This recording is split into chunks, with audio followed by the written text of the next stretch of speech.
شو الفرق بين أذان المدينة وأذان مكة المكرمة؟ نعم، أهل مكة يستخدمون الله أكبر الله أكبر، حتى يرققون الراء في الأذان. كمل يرحم والديك. أشهد أن لا إله إلا الله، أشهد أن لا إله إلا الله.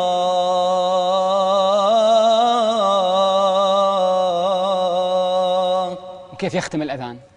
آخر شيء يقول الله أكبر الله أكبر لا إله إلا الله. هذا الحجاز. أي نعم. المدينة في نغمة الحجاز. المدينة الغالب اللي نسمعه، وأنا سمعت أكثر من يعني مؤذنين المدينة، في البيات، نغمة البيات، مقام البيات. نعم، مقام البيات. يبدأون هكذا دائما: الله أكبر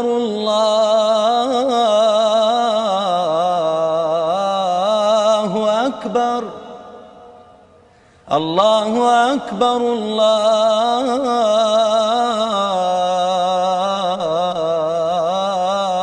الله أكبر، أشهد أن لا إله إلا الله،